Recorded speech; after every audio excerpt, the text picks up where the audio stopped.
जोहार जनमन की बात में आपका स्वागत है। मैं हूं आनंद कुमार। दोस्तों, तरह तरह की अटकलें लग रही थी कि हेमंत सोरेन को ईडी गिरफ्तार कर लेगा या हेमंत सोरेन इस्तीफा दे देंगे। हेमंत सोरेन की पत्नी कल्पना सोरेन मुख्यमंत्री बनेंगी और गांडेय सीट उनके चुनाव लड़ने के लिए खाली कराई गई है।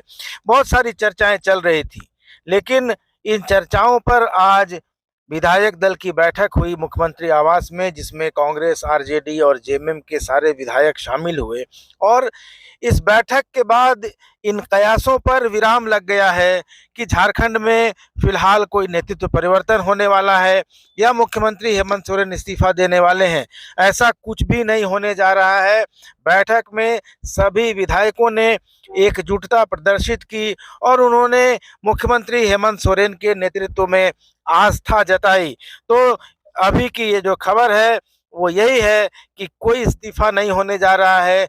सभी विधायकों ने मुख्यमंत्री के प्रति अपना पूरा भरोसा जताया है और एक स्वर में कहा है कि विधायक हमेशा मुख्यमंत्री के साथ हैं, आगे भी उनके साथ बने रहेंगे। किसी भी स्थिति परिस्थिति में सभी एकजुट रहेंगे और मुख्यमंत्री और राज्य की सरकार के खिलाफ किसी भी तरह की साजिश को सफल नहीं होने देंगे। हमने बात की राज्य के पेयजल स्वच्छता मंत्री मिथिलेश कुमार ठाकुर से। मिथिलेश कुमार ठाकुर ने भी यही बात कही कि बैठक जो थी वो जिस तरह का दुष्प्रचार हो रहा था हेमंत सोरेन सरकार के खिलाफ में, जिससे लग रहा था कि सरकार अब जाने ही वाली है, इन सभी दुष्प्रचारों का मुकाबला करने के लिए, जवाब देने के लिए और एकजुटता प्रदर्शित करने के लिए यह बैठक आयोजित की गई थी। मिथिलेश ठाकुर ने यह भी कहा कि 2029 ही नहीं, 2034 में और 2039 में भी हेमंत सोरेन की सरकार इसी तरह बनती रहेगी और चलती रहेगी। तो फिलहाल मिथिलेश ठाकुर की बात सुन लेते हैं। आज मेरे साथ हैं राज्य के मंत्री, पेयजल स्वच्छता मंत्री श्री मिथिलेश ठाकुर जी, और इनसे जानते हैं कि आज मीटिंग में क्या हुआ। बहुत सारे कयास थे कि नेतृत्व परिवर्तन होगा, मुख्यमंत्री इस्तीफा देंगे, तो सीधे मंत्री जी से ही जानते हैं कि आज बैठक में क्या हुआ और आगे क्या राजनीतिक संभावनाएं हो सकती हैं। देखिए, ये बैठक थी, अगर सही मायने में कहा जाए तो जिस तरह से एक मीडिया ट्रायल चलाया जा रहा है, पूरे देश, पूरे राज्य की जनता को दिग्भ्रमित करने का काम किया जा रहा है। आज विधायक दल की बैठक बुलाई गई थी। आज देखिए ईडी के ताबड़तोड़ छापे कि ये बैठक असफल हो जाए। सारा राजनीति से प्रेरित है और हम पूरी तरह से राजनीतिक रूप से, कानूनी रूप से इसका सामना करने के लिए तैयार हैं। और कोई भी जो कयास लगाए जाते हैं, चाहे हमारे विपक्ष के लोग हों या मीडिया के लोग हों, तरह तरह की बातें जनता को परोसी जाती है, कहीं से कोई सच्चाई नहीं है।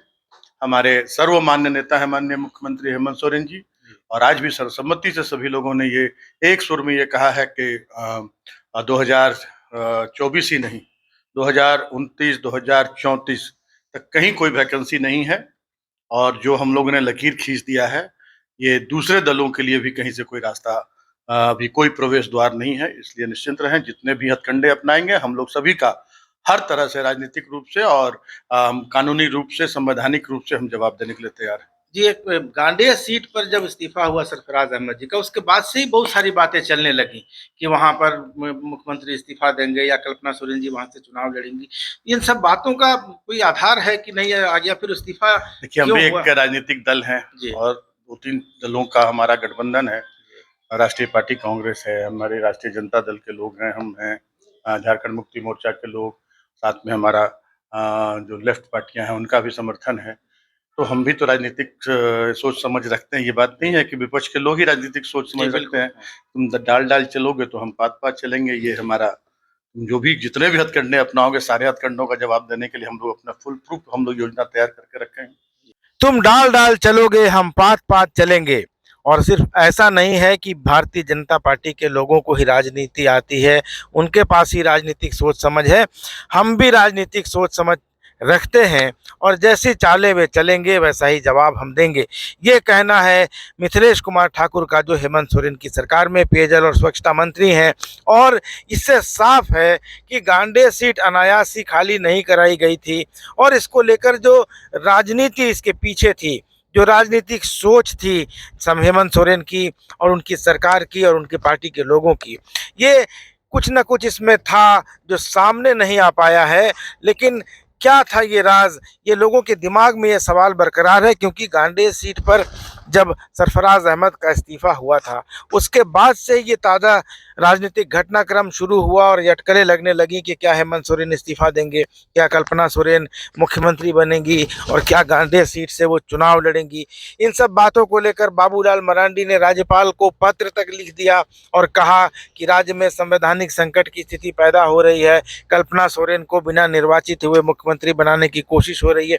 ये सारी तमाम बातें हुई, लेकिन अब ये लग रहा है कि फिलहाल कुछ दिनों तक राज्य में राजनीतिक अस्थिरता नहीं होने जा रही है। जो उथल पुथल का दौर था नए साल के पहले दिन जो शुरू हुआ था, उस पर फिलहाल विराम लग गया है। अब राज्यपाल आते हैं और क्या नया डेवलपमेंट होता है ये देखने की बात होगी। लेकिन इस बीच ईडी के छापे जारी हैं। मुख्यमंत्री के प्रेस सलाहकार के घर ईडी अभी तक जमी हुई है।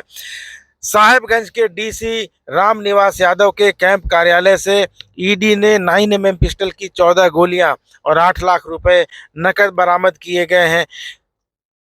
नकद बरामद किए हैं। तो ये सब डेवलपमेंट अभी चल रहा है। राजनीतिक कयासों का दौर कुछ दिन के लिए थम गए जरूर गया है, लेकिन ईडी की कार्रवाई जारी है। आगे क्या होगा ये इस पर नज़र बनाए रखेंगे। आप बने रहिए मेरे यानी आनंद कुमार के साथ और देखते रहिए जनमन की बात। धन्यवाद, नमस्कार।